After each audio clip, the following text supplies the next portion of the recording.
Welcome to the Inspired Living with Autoimmunity podcast, the podcast for high achievers who want to stay sharp, focused, and full of energy despite their diagnosis. With your host, National Board Certified Functional Medicine Health Coach, Julie Michelson, where Julie helps you take your power back from autoimmunity. And now here's your host, Julie Michelson.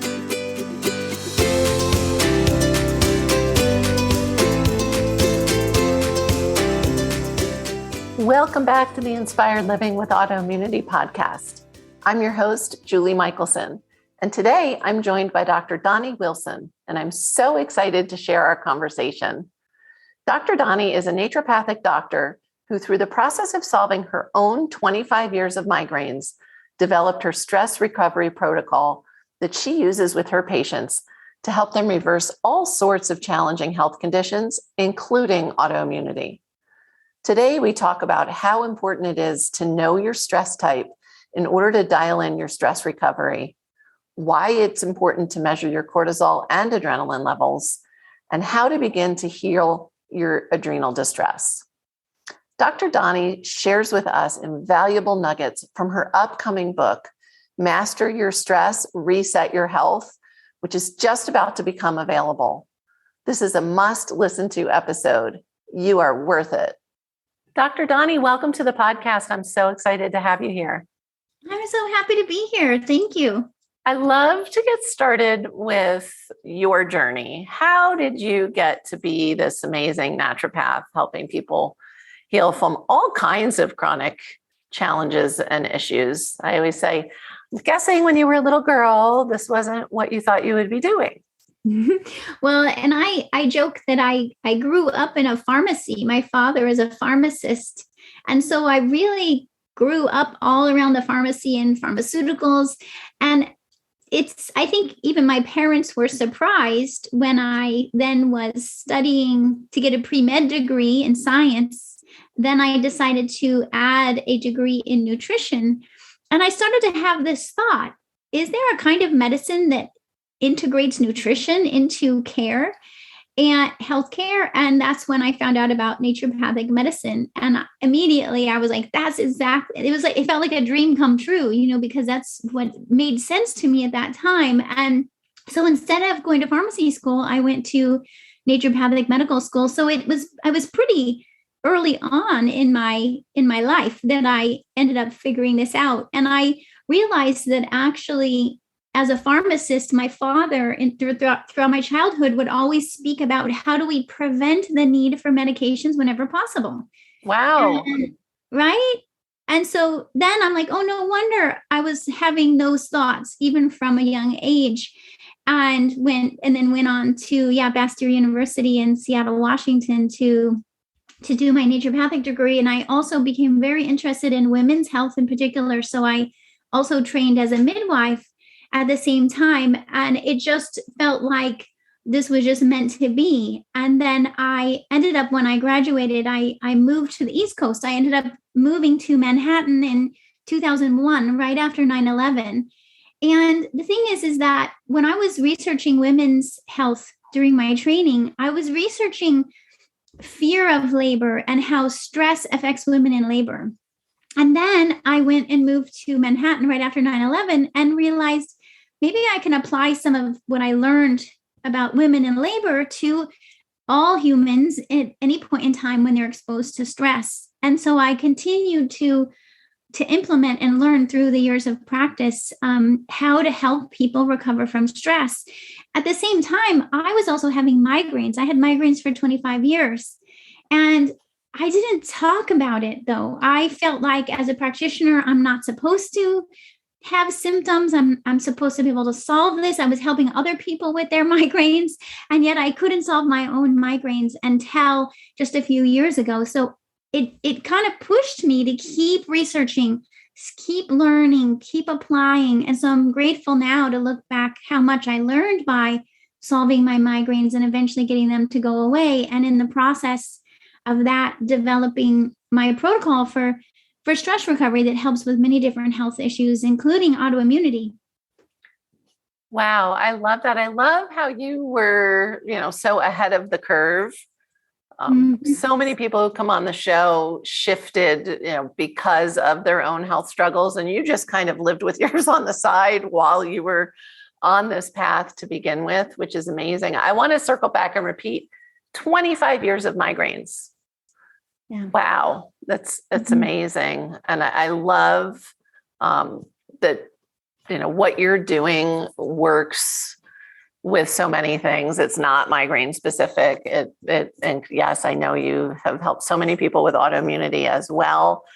And even I've seen you help people get rid of HPV and all kinds of issues, all those things that we're sometimes unfortunately told, or often told, oh, nothing you can do, but, surgical or medical or, so I'm excited to get into the stress connection, obviously doing what I do. You can't heal autoimmunity if you're not addressing stress. And I say all the time, well, if you're on this planet, you're experiencing chronic stress of some sort. And especially if you have a chronic illness or a chronic struggle. But let's get into, how do we know if that's a driver? How do we know, if stress is a big player? Because although I tend to say everybody experiences chronic stress, not everybody has a long-term chronic illness because of it. So how do we know? Where do we start? I love that question. And because a lot of times when we look at underlying causes, right, from a naturopathic perspective and from what you do as well, we'll say, well, we want to address things from an underlying cause. Same thing with autoimmunity. To reverse it, we need to look at what caused it in the first place. And you might see a list of things, right? You might go, oh, well, maybe there was a viral infection. Maybe there was a medication exposure, antibiotics, for example. Maybe there was, there's a list of potential underlying causes. And on that list will be stress. Well, from my perspective, all of those things are stresses, because when it comes down to it, ultimately, I think of it as this concept of nature versus nurture, right? There's this age-old dilemma, is what causes our health issues? Is it all genetics, or is it all our environment? And from what I see and what I read in the research is that actually genetics, even though we can have a genetic predisposition to autoimmunity, I definitely have a genetic predisposition to autoimmunity myself. I don't. Huh? Yeah. Well, so it's not 100%, right? It's not always the case. But what the studies show is that actually the genetics play less than 20% of the role. And the environment is more of the determinant of what happens with our health. So what is environment? Well, environment is the various different stresses we're exposed to, whether it's psycho-emotional stress, whether it's toxins as a stress, whether it's an infection or an injury that's a stress on the physical body. These are the stresses we're exposed to that then make us susceptible to the development of whatever health issue, including autoimmunity. And so to me, stress is absolutely the thing that needs to be looked at with autoimmunity in particular, because if we're not looking at the stress, then we're not truly looking and identifying and addressing the underlying cause.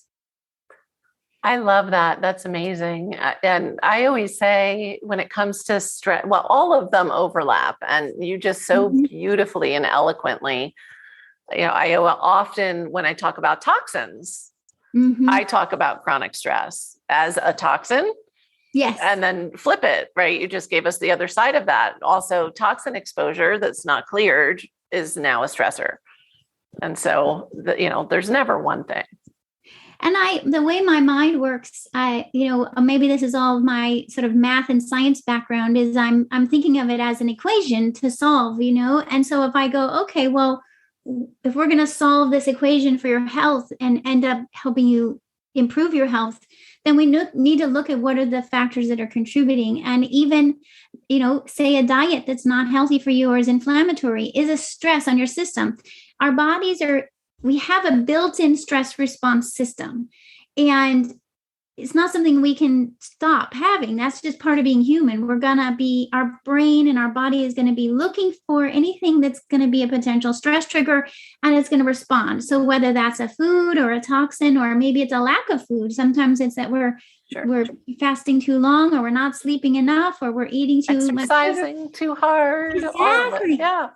Like I joke that there's such a thing as too much of a good thing. Yes. You know, it sounds like it's a good thing, but it could be too much of a good thing that ends up triggering a stress response. And once that stress response goes, now we have cortisol, our main stress hormone, trying to respond and protect us. We have adrenaline trying to respond and protect us. And that's a good thing. We want them to be responding. We want them to exist. So it's not like it's not black and white. It's not like we're going to say, well, you want zero cortisol or zero adrenaline. No. What you want is an optimal amount of cortisol and adrenaline at the right time of day, at the right amount of stress exposure. And the thing is when we're bombarded with all these various stresses, that gets thrown off. The cortisol gets out of balance, the adrenaline gets out of balance, our stress response gets out of balance. And once that system's out of balance, then it's going to send the wrong signals. It's going to send a stress signal to the digestion, to the immune system, to the nervous system, to all the other hormones in the body. So it's like this ripple effect, right? So it's like the stress hits, and if it was just a single stress and we respond and we recover, that's a good thing. But if it's like bombarding, now it's scrambling the signals throughout your whole body over and over all the time until you don't even know anything different. It's so normal to be constantly in a stress response. And then what I find, and this is what I research, is how each of us has a unique pattern. Like we would assume we're all going to have the same, right? Like so many people assume, we're all going to have high cortisol, or we're all going to have high adrenaline. But actually in the research I do, it doesn't show that. We are not all the same. We're very unique in the way our bodies respond to stress. So some of us, when we have a stress response, might end up with high cortisol, some with low cortisol, depending on time of day. Some have high adrenaline, some have low adrenaline. So we can't even assume what our stress response is going to be. That's so informative, because you hear people say, and we can get into, I might throw you under the bus with this. To me, sometimes it's semantics. People get really, they used to hear adrenal fatigue, and now they don't like to call it adrenal fatigue or adrenal burnout, because it's not really burnt out. I say taxed or stressed, because that's what we can see, right? High cortisol or cortisol in the toilet. Like it can be either or. No, I say in my new book, I talk about that. I don't like to use the term adrenal fatigue or exhaustion, because it's not the case for everyone. So I use the term adrenal distress, which to me means the adrenals are in a distressed state. Now we have to figure out what that looks like for you. And to me, then the best way to do that is to measure the levels, because we can actually, we don't have to guess. We can actually measure the cortisol, measure the adrenaline, and find out what adrenal distress looks like for you. And the important part of this is the treatment is different. So it wouldn't really matter if the treatment was the same for everything. We'd be like, well, everybody do the same treatment. But no, it's not. If the cortisol is too high, it's a different treatment than if the cortisol is too low. And if it's a different treatment, if the adrenaline's too high or too low. And not only that, but it requires a sequential treatment protocol. You can't address it all at once. So as much as we would kind of, I think sometimes we'd like to just make things simple, right? We'd be like, okay, let's make it all adrenal fatigue and let's give everybody the same treatment. But it doesn't work. How many people are doing adrenal treatment and they're just not feeling better? Well, and we're unique individuals, as you just said, all the way around anyway. How many people, I'm sure they do it to you. Oh, just tell me what you eat. I'll eat what you eat. And I'm like, no, because you're not me. It's not going to work for you. Same thing. It's the sometimes the diagnosis is, well, not sometimes, it's never the answer. It could be a direction, but it's not the answer. It's usually just the label. But we're trained that way from the Western medical system, right? Diagnosis equals pill, which we used to consider, prescription was cure. And now we all know that's not the case, but it's hard to shed that mentality of like, okay, just what's the fix, that one thing. I'm so glad you're mentioning this. Yeah. I mean, again, I grew up in a pharmacy, so I saw it over and over. Yeah. It's like you get, and sometimes we want that, right? We want the name for it and we want the pill to solve it. But when you start to realize that sometimes the pill doesn't actually solve it, it's just maybe just suppressing symptoms, and it might end up causing more side effects. And so once we start to realize, wait a minute, I mean, yes, sometimes it helps to have, okay, I have this diagnosis, I'm going to take this pill to solve it. But if it becomes something chronic like autoimmunity, now it's like, you're not solving anything other than, putting a Band-Aid on a symptom. Yeah. Mm-hmm. It's so true. And I always, here's my qualifier. I say it all the time. You just said it, but I'm going to reiterate clearly. There's a time and a place. Thank goodness we have pharmaceuticals and medication and emergency medicine. And I always say Western medicine is acute care. You need acute care. That's where I'm going. For sure. Absolutely. So it's not to criticize it, or it's not to say we don't need it. We do. But especially when it comes to something more chronic. Yeah. And that you're like, hey, do I really want to live however many more decades of my life with these symptoms and being reliant on such and such medication? And then you start to think, maybe there's another way. I mean, this was the case for me with the migraines. I was like, hey, is there a way to solve this versus just figuring, I'm going to be reliant on such and such medication. I just wasn't willing to accept that. I was like, no, there's got to be a way that I can solve this. And it ended up, and I think this is true for autoimmunity as well, but migraines is a good example. There's multiple things to address. So it's not usually just one thing. I needed to address my diet and figure out how to heal leaky gut, not just eliminate foods, but heal my leaky gut so that I could shift the pattern. We needed to look at microbiome and go, okay, is there an issue? Is it out of balance? How do we solve that? Not just some quick fix. It needs to actually be rebalanced. Is there hormone imbalances? Is there neurotransmitter imbalances? Is there a toxin exposure? I figured out I was sleeping on a memory foam mattress filled with formaldehyde. And I'm like, what am I doing to myself? Sleeping in these toxins all the time and flame retardants in the mattresses. I'm like, okay, no more of that mattress. And so, but it wasn't just one thing that solved the migraines. No. I had to go on every level. And I think that sometimes people start to feel frustrated with themselves. Like, oh my gosh, how am I going to what do I have to work on next? But if I can give any insight into that, it's just keep staying after, because you're worth it. You're worth solving it. You're worth figuring it out. And it may take layers and working through multiple factors to get to the point where you can turn off the autoimmunity.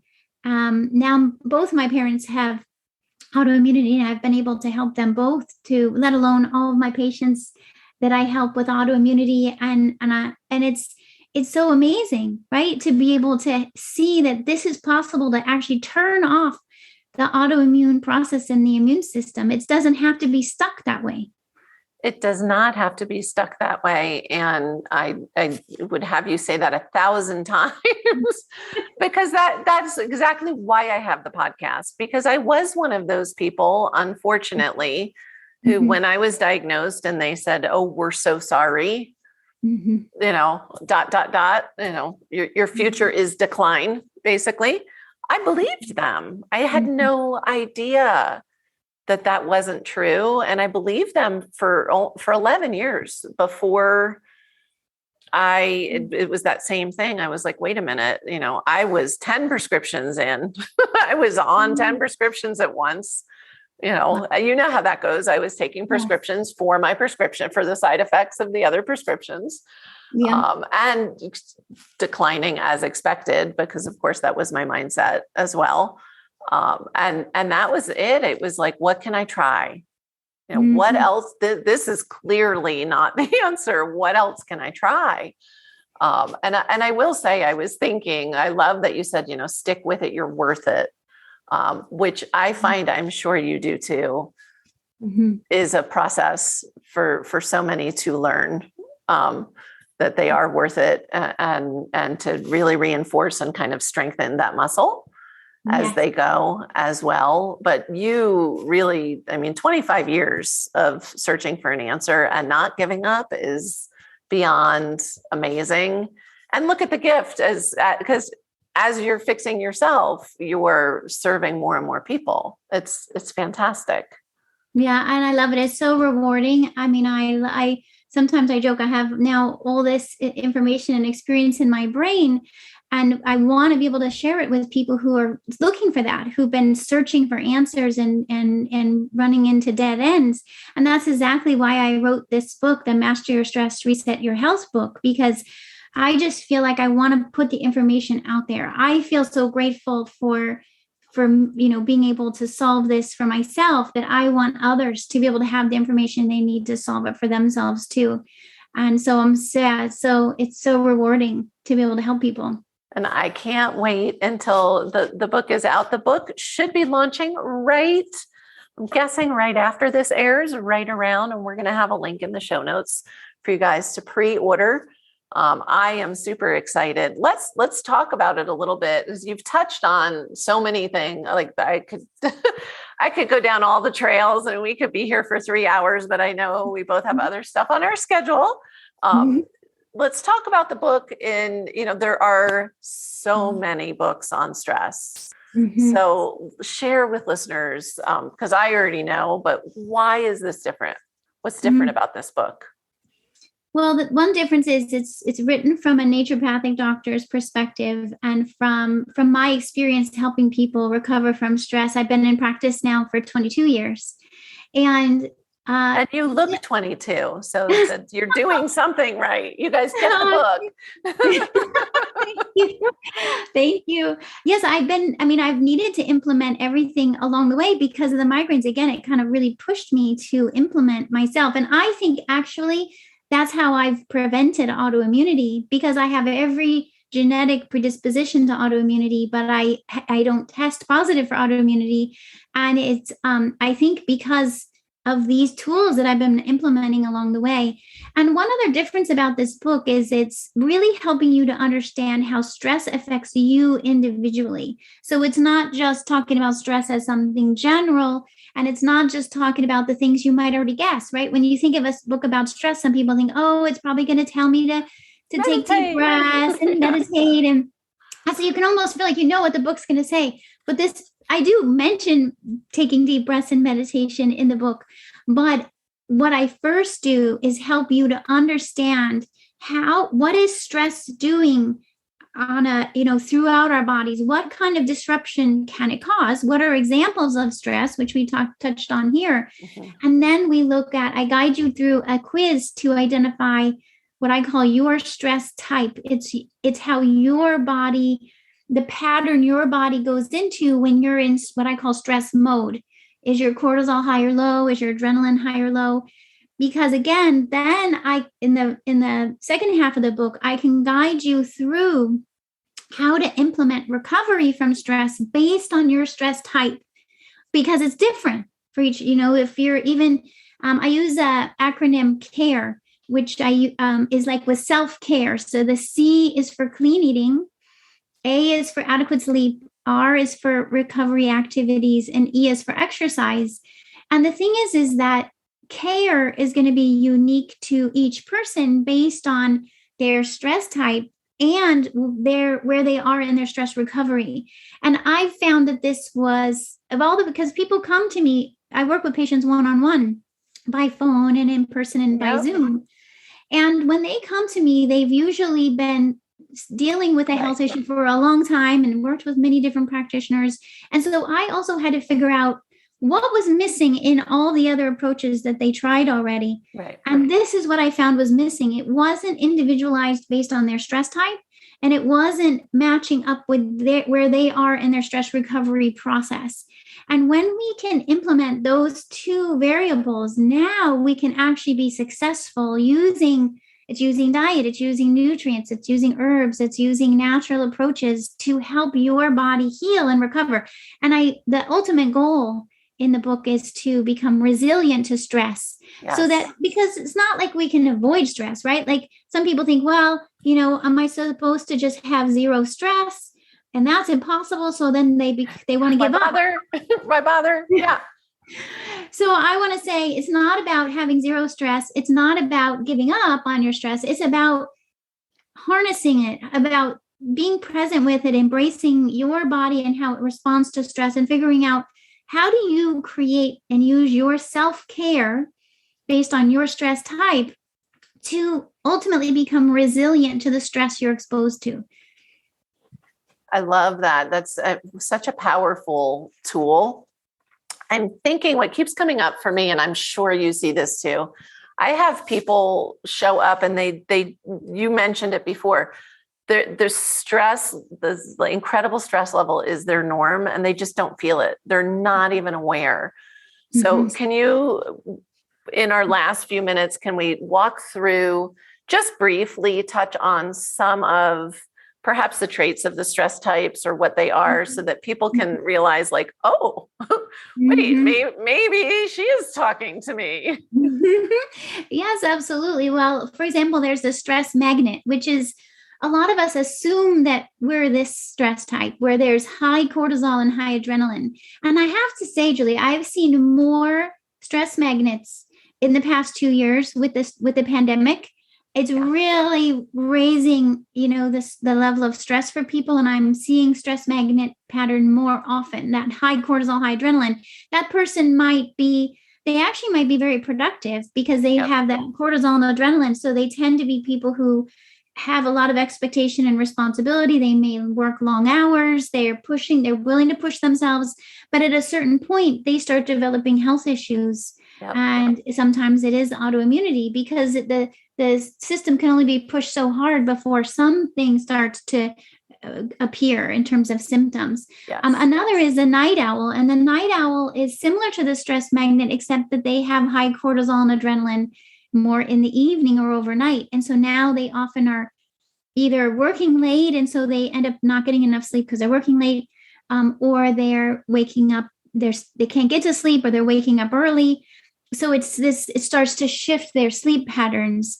And so it's understanding that those two different patterns require slightly different treatment and timing of their treatment during the day to really get the most recovery. I'm like classifying my clients as you go through of like, ooh, he fits in that basket. She fits in that basket. And then there's the blah and blue, which I a lot of times find myself in the blah and blue when I test my cortisol and adrenaline levels, and which is the low cortisol and low adrenaline, where the adrenal glands just can't keep up anymore and the levels just drop. And you just feel like, why am I tired all the time? And my mood is down, and how am I going to keep up? And I also see this a lot with moms, it's very, I think the stress of being a parent, especially moms, there's a lot on our shoulders. My daughter's 19 now, so I'm... Congratulations. But, my baby's 22. Okay, yeah, there you go.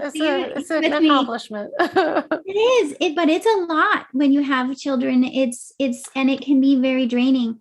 And that was one of the reasons, and I know we're not done with them yet, but the blah and blue makes me think of that mom with autoimmunity, right? And you may not be thinking adrenals or cortisol or stress because you've been told that fatigue goes with your diagnosis, and you've been told, well, you're a mom, of course you're tired, and you're blue because you have chronic illness. And so we kind of outsource, like, oh, this fits that category. I'm not going to look further down. And so I see that one a lot in my moms as well, because, and again, they're not thinking, they've been told that's typical for their diagnosis, and nobody has looked underneath. And most practitioners are not going to address this situation. They don't test a cortisol or adrenaline, and they they're not trained in how to use nutrients or herbs or how to help the adrenal glands recover. So it's not, just know that it's not something the usual rheumatologist or endocrinologist is even going to mention to you. Yeah, absolutely. Absolutely. So there's more. Would be other than the blah and blue. There's a yes, there's also there's the tired and wired and the sluggish and stressed. and the thing here is where they have either high cortisol, low adrenaline, or low cortisol, high adrenaline. And so these can have slightly different patterns where maybe the person feels tired because their cortisol is low, but they feel kind of like heart racy and their mind's racing, and they feel anxious because the adrenaline's high, for example. So we need to rebalance those. And here again is the key that, sometimes it's tempting when we see a low cortisol to start to support the cortisol right away. But I've learned from patients that that's not a good idea, especially if you have high adrenaline, because most times if we support the cortisol, we support adrenaline too at the same time. And now the person feels worse. So if you've tried supporting your adrenals and you felt worse, it's probably because you weren't addressing the adrenaline first and or the neurotransmitters. It also can, I find it's really or important. Hormones or any of the other things, right? That's why it has to be, I talk about in the book, my stress recovery protocol, which is 3 phases. And if we just jump into phase 2 before addressing phase 1, and phase 1, it's really about what I call getting out of stress mode. So ultimately, these stress types is what happens when you're in stress mode. Your body is like trying to adapt and help you, but it ends up in this out of balanced place. And so we need to help the body get out of stress mode first. If the cortisol is too high, we need to get it down. If the adrenaline is too high, we need to get it down. If we, as you're saying, if there's things that are depleted, even nutrients that are depleted, we need to correct that. Because otherwise, if we just try to make too quick of changes, as tempting as it is, the person might actually feel worse because their body's not ready for that. They have to get out of stress mode, and then we can help the rest of the recovery process to happen. So I hope that helps. But yeah, it's like, it's if you've been struggling, it may just help you figure out what was missing. And this is exactly why what you shouldn't do is listen to this podcast and say, oh, I'm stressed. I'm going to go run out and order an adrenal support, or run to the health food store and grab adrenal support, because you need to know exactly, where you are, what that balance is. And again, it's the same. That's that give me a pill mentality. No, we need to fix what's driving that to begin with in order to get the best results. So I'm so excited for your book to come out. I think I'm going to just gift one to every one of my one-on-one clients, because it is, I joke, I have said, I have been referred, you've probably seen this too. Because as you said, the clients I work with one-on-one, for the most part, unless they're referred by their functional medicine doc quickly, they've been looking for years, right? They've tried this, they've tried that. And I have had people show up on my doorstep with their correct diet dialed in, that's taken them years and doctors and tests and, experimenting to figure out. Nobody has shown up with their stress management routine dialed in, where that's no longer a driver of inflammation. I mean, to me, it's the biggest driver, because again, like you said, all of those other things are stressors. And so you mentioned a word I want to highlight. Use the word resilience, and that's health. Like, that's wellness. That's what it's all about. We are always going to be bombarded. There's always going to be an opportunity, and we want to have our body be able to bounce back and manage. Absolutely. I love that. Bounce back. Yes, that's exactly what we want, because it's not going to go away. We're going to have, say, something come up with our children, our parents, our loved ones. There's some things are going to happen. We can't avoid all stress, but what we can do is be prepared in knowing what your pattern is, what happens to your cortisol and adrenaline when you're under stress, now you know exactly what to go to quickly recover instead of having it end up causing a health issue, right? Like, how do we address it in the moment so you can bounce back and become resilient to the stresses that come along? And that's what I teach you. But having the care in place, having your self-care routine in place is essential. So that means, like you were mentioning, diet, fine tuning. What are the dietary changes that are going to help keep your blood sugar balanced and keep your inflammation down? And, then you got that, what to do. The funny thing is, when we're most under stress, we tend to forget about ourselves. Oh, yes, totally. Right. It goes out the window. Yep. I did a podcast interview with somebody else who's in this field a couple of weeks ago, and he was super stressed and not doing any of his self-care and aware, this is what I do for a living. It is the human tendency to do that. It just is. So we have to have them in place as routine. Yes. But I've had clients say that all the time, like with breathing, oh, no, I'm not doing it, every night or every day. I'm doing it when I need it. And I'm like, no, you're not, because you don't have it in your pocket when you need it unless you're doing it as routine. And that's what you're talking about, is really supporting yourself that way. Exactly. It's like, because otherwise it feels like one more thing on the to-do list. Right. And our to-do list is already too long and we're already stressed about it. So we need to have it set so that it's not another to-do. It's just integrated into your day. It becomes your norm of, hey, and I think back to this, you're worth it. Like, to realize I have to take care of myself in order to be able to show up for others, in order to be able to go for my passion and my goal. I have to be taking care of myself and my health, or else nothing else is really ultimately going to get there, because at some point your health is going to your body's going to tell you it needs attention. I say sometimes it's like, if someone was running a marathon, we expect that they're going to need to stop to get some water and stop to take one of those little fuel shots, or, you expect that with someone who's running a marathon. But sometimes we don't expect that. We need that. We think, I'm supposed to be able to get through the day without food or water or going to the bathroom, or, it's no, we live in human bodies, and we can't go to the body store and get another one. This is the human body that I live in. So I need to, and we don't come with an instruction manual either. So It's not like, it doesn't say, oh, here's what to do to take care of this body. We have to figure it out along the way. How do I feed this body? How often does it need to be fed? How often does it need to sleep? You know what I mean? Like, let's figure out what your body needs so that you can go be running your marathon of life and keeping up with it versus crashing at some point along the way. I love that. Run your marathon of life. So I know how I would answer this for you, but I'm not going to. I'm going to behave myself. What is one step that listeners can take today to improve their health?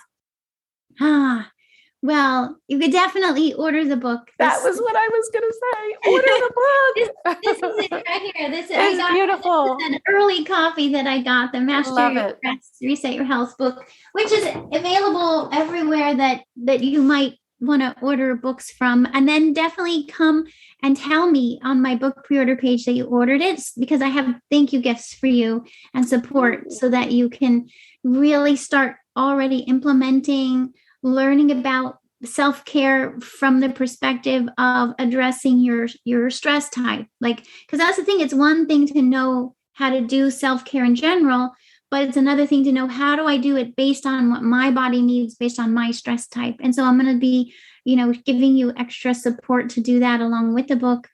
And I'm so looking forward to having you all join me in this. And so you can tell me, your experiences and how it's going for you.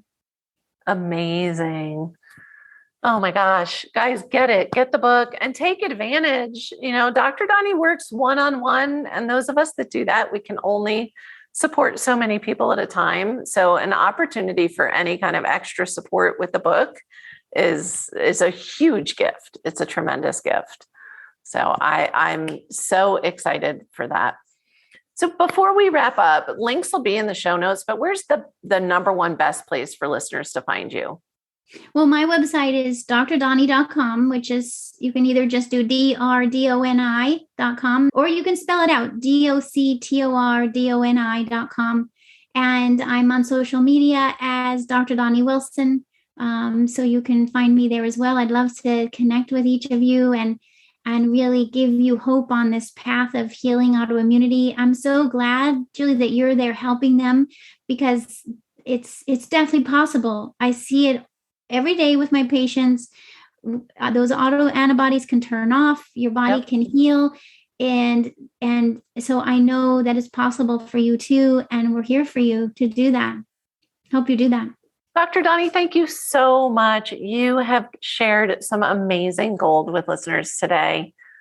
So happy to have had you here. Thank you so much for having me. It's such a pleasure, and I look forward to staying in touch. Absolutely. And for everyone listening, remember you can get the show notes and transcripts by visiting inspiredliving.show. I hope you had a great time and enjoyed this episode as much as I did. I'll see you next week. Thank you for listening to Julie Michelson's Inspired Living with Autoimmunity. Did you enjoy this episode? Please like, share, and subscribe wherever you listen to podcasts. If you'd like to get a transcript of this and every other episode, just head on over to inspiredliving.show or click on the link in this episode's description. There, you can also find everything we discussed in this episode, including links and information about our guest. You can even send in your questions to be answered by Julie in a future episode. That's inspiredliving.show. Until next time, this is Julie Michelson's Inspired Living with Autoimmunity podcast, helping you take your power back.